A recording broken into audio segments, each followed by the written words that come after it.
এখনো এক্স-রে করলে দেখা যাবে আমার পিঠের হাড্ডিটা এখনো বাঁকাভাবে একটু লেগে আছে, বিকজ যেহেতু প্রায় অনেক দিন আমাকে এটার পরেও ফেলে রাখা হয়েছিল।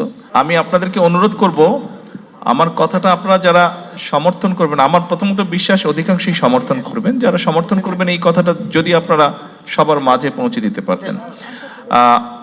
আমরা মাত্র শুনলাম যে এখানে আমি যেই কথাটা কলল সাহেবের ওনার প্রশ্নের বিপরীতে যে আমরা বিভাজনের বিষয়টি দেখেছি, এটা থেকে আমরা বের হয়ে আসতে চাইছি। অবশ্যই আমি আমার বক্তব্য রাখার সুযোগ থাকলে সেখানে আমি উল্লেখ করতাম যে আপনারা এই ঘরে যারা বসে আছেন, আপনারা বিএনপি বিট হিসেবে যারা এখানে বসে আছেন, আপনারা সহ আপনাদের বাইরেও আরো কিছু হয়তো সাংবাদিক ভাইয়েরা আছেন যারা বিগত স্বৈরাচার সময় অনেক কষ্ট করেছেন, অনেক রিস্ক নিয়েছেন। আমাদের নেতাকর্মীরা যেরকম রিস্ক নিয়েছে, আপনাদের মধ্যে অনেকেই সেরকম রিস্ক নিয়েছেন। আমাদের নেতাকর্মীরা কি হয়েছে না হয়েছে এটা আপনারা ভালো করেই জানেন। স্বাভাবিক ইমোশনাল একটা ব্যাপার, যেটা মাত্র আমরা শুনলাম যে যারা অত্যাচারিত হয়েছে, নির্যাতিত হয়েছে, তাদের জন্য কিছু করা। এই কমপ্লেনটা বা এই চাওয়াটা যেমন আপনাদের ভিতর থেকে আছে, এটা আমাদের দলের বহু লক্ষ হাজারো লক্ষ নেতাকর্মীর মধ্যে আছে। বাট আমি এটার সাথে কিছুটা ডিফার করি, আমি ব্যক্তিগতভাবে কিছু ডিফার করি। আমি মাঝে মাঝে বলার চেষ্টা করি আমার নেতাকর্মীরা জেল খেটেছে, অত্যাচারিত হয়েছে, শারীরিকভাবে নির্যাতিত হয়েছে, মানসিকভাবে।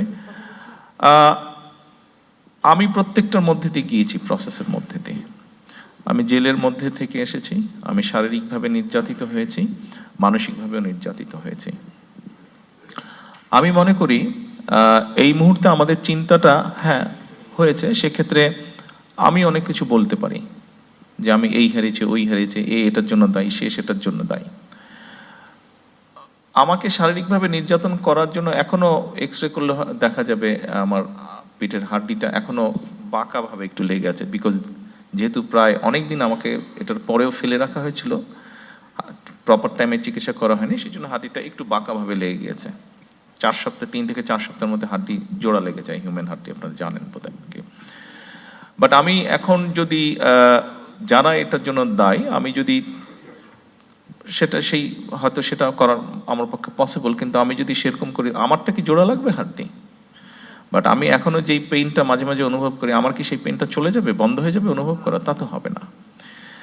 আমার মনে হয় সেই জন্য আমাদের একটা এই মাইন্ডসেট থেকে বেরিয়ে আসা উচিত। আমাদের চিন্তা করা উচিত, ঠিক আছে, আমাদের হাতে যখন, অর্থাৎ আপনি এখনো বেঁচে আছেন, আপনি এখনো চলছেন, আপনি এখনো ফিরছেন, আপনি এখনো আপনার পরিবার আপনজনের সাথে আছেন, আপনি আপনার শুভাকাঙ্ক্ষীদের সাথে আছেন, আপনি আল্লাহ দেওয়া আলো বাতাস আপনি দেখছেন। আমার মনে হয় আমাদের চিন্তা করা উচিত এভাবে যে আমরা অ্যাকচুয়ালি এখন কি কন্ট্রিবিউট করতে পারি for the nation and for the people, for the country. এইভাবে আমাদেরকে বোধহয় বিষয়টা একটু চিন্তা করা উচিত। আমার এই ক্ষতি হয়ে গেছে, ইন রিটার্ন আমার এটা পেতে হবে, বা এটা থেকে বোধহয় একটু আমাদের অবস্থান পরিবর্তন করা উচিত। এই কথাটা আপনাদেরকে বলছি, আমাকে দয়া করে সাহায্য করবেন এই কথাটা আমার নেতাকর্মীদের কাছেও পৌঁছে দেওয়ার জন্য।